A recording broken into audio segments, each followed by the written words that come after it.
Hello,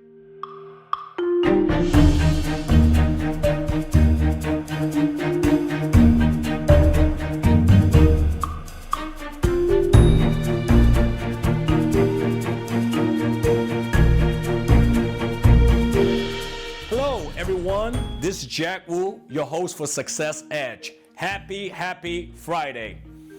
Today, I want to talk about how do you expand your business into other remote locations. For many years, a lot of people have asked me, what did you do to expand your business into so many different states, into so many different locations, and eventually open so many offices around the country? And today, I want to discuss that particular topic. I started my first office in Rockville, Maryland, my very first office.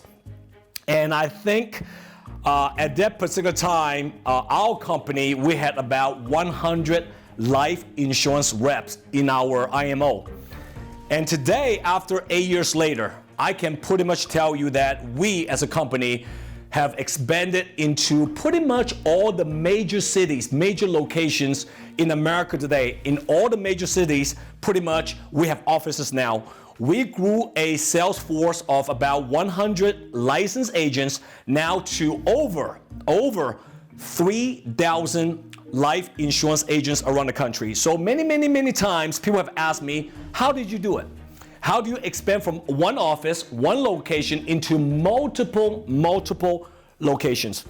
Now, before I give you my recipe, my success formula, how I did it, I must first discuss what are the biggest mistakes, what are the biggest misconceptions people have when they try to get into a remote area and try to expand their business. The first biggest misconception you have to understand, most people when they expand into other area is because they say, wow, that location is a hot location. Oh my God, have you seen that office building? It is so beautiful. You know, in front of the building, it has amazing view. That's a misconception, that's a mistake. If you want to open an office, it's just simply because the location you think is good. Another biggest misconception is, wow, the market is so hot. It's a virgin territory. The market is amazing. Oh my God, there's so many Chinese people there. There's so many Hispanic people there. There's so many It don't matter. The market is so hot because it's a virgin territory. Therefore, I got to go over there right now by myself. That's a big mistake. Another one I hear all the time is, oh my God, it's just so fun to travel around the country and build different areas. Is so much fun, at the same time make a lot of money. Big mistake. Another one is, wow, I get to travel to so many amazing places, at the same time meet so many different people because it's cool, right? So all those things I just talked about are misconceptions and mistakes when someone tries to expand their business into a remote area. Listen to me, guys. Hot markets don't drive your business. Amazing exotic locations don't drive your business. Travel around the world, travel around the country, and have a lot of fun do not necessarily make a lot of money for you. Please remember that. If you want to expand into other business because of those few reasons, I guarantee you 99.99% of you will fail in expanding your business. Let me tell you what drives business. Leaders drive business. Leaders drive profits. So now let me discuss with you guys my recipe, my success formula, how I expanded into so many different locations, in a matter of the last 8 years with my company, okay? The first thing I want to share with you is that make sure that your local office gotta be strong first. That's why for the first 5 years when I was in the East Coast in Maryland, I did not build any other areas. I stay put. I want to make sure that I spend tremendous amount of time and efforts to build a lot of leaders, to make sure that my home center, my super local office is extremely profitable first. Then eventually, for the following few years, I expanded into the West Coast, specifically the Bay Area, San Francisco. I'm going to focus in the Bay Area first, and I want to make sure that where I focus my energy at, they explode first. It become profitable first. So I stay in the Bay Area for another few years, and I made sure San Francisco, the Bay Area, exploded tremendously, and I have so many leaders popped up, and then eventually now we are all over the map. That's because the philosophy, the strategy I make sure happening is that wherever I stay at, I got to make sure that particular center, that particular office explode big time first. Then eventually I move on to another 1 or 2 per year. So that's point number 1 I want to make. Point number 2, when you expand into a remote area, do you have a leader? Do you have a leader who's going to be running things for you when you're not there? So it's not about just having a sales guy and making a lot of sales, and when you leave, everything slows down. So ask yourself 3 questions before you get into that remote area. Do they know? Is that particular leader or leaders in that remote area, do they know how to sell and survive? Are they making money? If they're not, very dangerous, because by the time you leave, they stop, they don't know how to survive, and eventually all the time you invested in them will eventually waste it. Do they know how to follow up after you leave?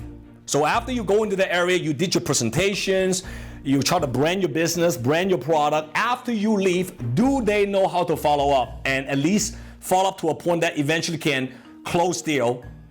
And the number 3 question is, can they still engage in the business, fully involved with the business, whatever your business might be in, when you are no longer there? After you leave, are they still engaged and are they still fully involved with the business? If you say no to any one of those 3 questions that I just discussed, the chance for you to build and be successful in a remote location is very, very, very slim. Because at the end, everything boils down to leadership. It's who's holding the floor when you are not there. Point number 3, you got to learn how to test your leaders out. That's one thing I do.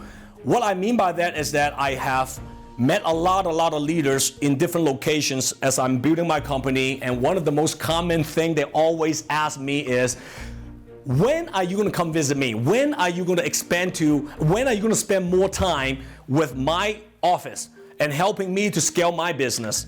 So a lot of people will be in such a hurry, say, oh, I'm going to come to you. Oh, because it's so cool. I'm going to come to you. I'm going to fly to you. I don't do that. I like to test them out first, meaning I like to do 2 things. Number 1, I like to set goals with my remote leaders, and I like to set expectations with my remote leaders. What does that mean? I usually give them a specific goals. If you do this for 90 days in a row, I will come and visit you, let's say twice a month. That's a goal. And if they don't hit it, I don't go. Because at the end, they have to show you they can actually perform, not by words, but actually by actions and results. So set some goals. Also, another one is very important. Try to ask your remote leaders to fly down to visit your home center. See if they're willing to spend $1,000 to buy a flight ticket to come down and visit you and learn how the business works. If they're very serious about making money, I don't think they have any problem flying down. That's a very big test right there. If someone who actually hit the goals you set for them, at the same time, they are willing to invest money to come to visit you and learn the business model from you, that's a big plus for me. So that's point number 3. Point number 4 is make sure you get your leaders, your remote leaders, to big events, to big summit, to big retreats. There's something called the magic of crowd. They need to be around with people from different areas, different states, different locations, and hear their success stories, because other people's success stories will actually inspire your remote leaders in a very big way. Because sometimes when you tell them everything by yourself, after 5 times they get bored, they get numb. Trust me on that. It don't matter how good you are. But leveraging other people in your company who have success stories to inspire them actually is a very, very, very, very big secret right there. So do that. Number 5, use technology to build remote areas is very important. Today, you can always use FaceTime, webinar. You can do so many things using technology today to build remote area, making sure that your people get on weekly calls, 3-way call, webinar calls to learn the products, marketing, recruiting strategy. There's so many things you can learn. So that's point number 5. Make sure they commit to it on a weekly basis, at least 2 to 3 times on a weekly basis. Next point I want to say is that nothing can replace live visit. Meaning you as a leader, I'm talking about me right now, you want to make sure that you visit your remote leaders, their locations, at least if they're leaders, once a month for 6 months. For 6 months, every single month, once a month for 6 months. Then eventually you got to reduce it down to once every 90 days. Then eventually you have to let it go and let them fly, let them be independent, let them make mistakes without you always micromanage them. There's a difference between leaders that never invest time with their remote leaders. Then there are some leaders that try to micromanage and control everything and do everything for them and never let go. If you go either way to the extreme, you will never have independent leaders who are willing to step up and run that location for you. So my point is, let your people become independent eventually, and you still guide them, but don't do everything for them. And the last one, you gotta get your remote leaders to make big money. I'm talking about not just small money, big money. Whatever the big money in your industry might be.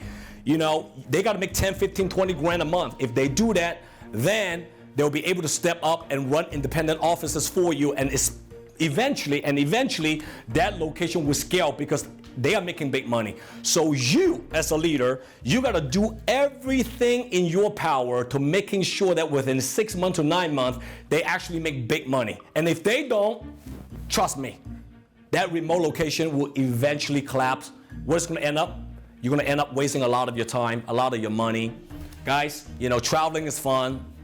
Building remote areas is fun. Everybody say, I want to travel around the country, I want to make a lot of money, I want to have offices everywhere. That sounds great. But if you don't have a specific game plan, you don't have the right strategy, trust me, listen to me. I have seen so many people traveling from here to here to here because they feel good about it, but eventually it's not profitable and they ended up wasting so much time, so much money, and they ended up not maximizing any area. They are not strong here, they're not strong here, they're not strong here. They're half bucket everywhere.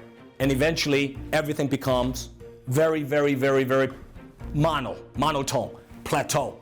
And you don't want to do that. So I hope that my few pointers here give you a much better idea how do you expand your business into other remote locations.